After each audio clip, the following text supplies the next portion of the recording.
কুরবানির মাংস কাউকে না দিয়েই ফ্রিজ ভরে রেখে দিয়েছি। এবছর যেহেতু আরো দুটো ফ্রিজ, তাই দুটো ফ্রিজই কানায় কোনায় ভরে রেখেছি। অনেকেই বলছেন এগুলো আবার কেমনে খায়, এগুলো খাওয়া যায় না। তো একবার যদি খেয়ে দেখতেন যে কতটা মজার, তাহলে এগুলো না খেয়ে থাকতেই পারতেন না। হ্যালো এভরিওয়ান, আসসালামু আলাইকুম। কি অবস্থা সবার? সবাই কেমন আছেন? আমি তো আলহামদুলিল্লাহ ভালো। নতুন আরো একটি ভিডিও দেখার জন্য সবাইকে ওয়েলকাম জানাচ্ছি। অনেকেই আপনারা বলতেছেন যে এগুলো কেমনে খায়, এগুলো কি খাওয়া যায়? তো এগুলো খাওয়া কিন্তু খুবই ইজি।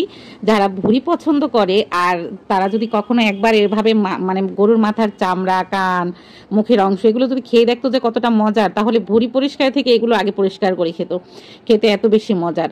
যাই হোক, এগুলো তো আমি পরিষ্কার করে নিয়েছি। যেহেতু আমি একার হাতেই সবটা করে নিয়েছি, তাই ওগুলো আর ভিডিও করিনি। এগুলো পরিষ্কার করা খুবই ইজি। জাস্ট গরম পানির ভিতরে 30 সেকেন্ড রাখার পরে তুলে সঙ্গে সঙ্গে যে কোনো চামচ, চাকু দিয়ে মানে টান দিলেই কিন্তু সব পশমগুলো উঠে যায়, মানে যে লোমগুলো থাকে একদম ক্লিন হয়ে যায়।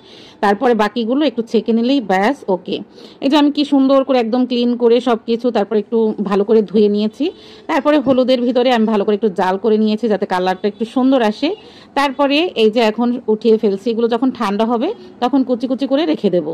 এইটা হলো ঈদের দ্বিতীয় দিনের ভিডিও। তো ঈদের দ্বিতীয় দিন, তৃতীয় দিন সব জায়গাতেই তো কুরবানি হয়, তো আমাদের পাশেও হলো কুরবানি হয়েছে। তো ওখান থেকে ফ্রেশ মাংস চলে আসছে ঈদের দ্বিতীয় দিন।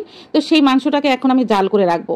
আগে যখন ফ্রিজ ছিল না, তখন দাদিরা, নানিরা কিন্তু এভাবেই জাল করে রাখতো। আমার নানি তো মাংস জাল করে করে 1 মাস পর আমার মায়ের কাছে ওই মাংসটা পাঠাতো।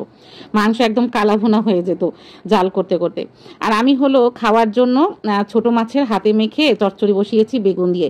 ঈদের দিনে এত মাংস খাওয়া হয়েছে, আর ঈদের দিনের যে মাংস বেশি করে রান্না করা ছিল ওগুলো এখন অনেকটা রয়ে গেছে। সেজন্য ওই ছোট মাছের চচ্চড়িটা জাস্ট ওয়াও লাগবে। আমার কিছু লোকেরা ভেবেছে যে আমার ফ্রিজ ভর্তি করে আমি মাংস রেখে দিয়েছি, তো আপনাদের সঙ্গে একটু শেয়ার করি। এখানে হলো মাদ্রাসার জন্য কিছু মাংস রাখা হয়েছে, আর এখানে যে আত্মীয় স্বজনের ভাগ যারা দূরে রয়েছে তাদের জন্য রাখা রয়েছে, আর এটা আমার, আর এইটা আমাদের যারা দিয়েছে সেই মাংসটা। নিচে কিন্তু এখানে চালের গুঁড়া। তো এই হলো টোটাল মাংস। তো আমার মাংস তো আর এখানে নেই, মানে মাংস আছে, দেখতেই পেলেন যে কতটা। এখানে আমার আত্মীয় স্বজন দূর দূরান্তে তারা আবার নিয়ে যাবে। বনুর ফ্রিজটা যেহেতু আমার কাছে রয়ে গেছে, বনু তো চলে গেছে, তো বনুর ফ্রিজে যা কিছু রয়েছে এগুলো সব মাছ। এখানে বেশ অনেক বোম্বাই মরিচ, এখানেও চালের গুঁড়ো আছে, কিংবা আগের যে মাছটা ছিল মুরগির মাংস থেকে শুরু করে সব কিছুই আমি এই ফ্রিজে ট্রান্সফার করে ওই ফ্রিজ একদম ক্লিন করে নিয়েছি। এই ফ্রিজও আমি ক্লিন করেছি ঈদের আগেই। তারপরে সব দেখিয়ে দিলাম। এই হলো আমার ফ্রিজ ভর্তি মাংস, কাউকে আমি দেইনি, সব ফ্রিজে ভরে রেখে দিয়েছি। তো তাদেরকেই বলতেছি কুরবানির মাংস কুরবানি দিয়ে কি নিজে খাওয়া যায়? আমার জামাই তো আমাদের যারা যারা কুরবানির মাংস যেগুলো দেয় আমাদেরকে মানুষ, এগুলোও আমার জামাই মানুষকে দিয়ে দেয়। কারণ তার এতই পরিচিত, এতই মানে বন্ধু বান্ধব বেশি, যে এদেরকে মাংস না দিলে তার মুখ থাকে না। তো এরকম একটা অবস্থা। সেই জন্য যদি আমাদের কেউ মাংস দেয়, সেই মাংসটাও সে তাদেরকে দিয়ে দেয়। আমার ভাগের থেকে মাংস সে সবসময় দিয়ে দেয়। এবছর যেহেতু আমরা ভাগে কুরবানি দিয়েছি, খুবই কম পরিমাণে মাংস ছিল, তাই আমার জামাইটাও হিমশিম খেয়ে গেছে। তাই আমাদের ভাগ থেকেও মাংস অনেককে দিয়ে দিয়েছে।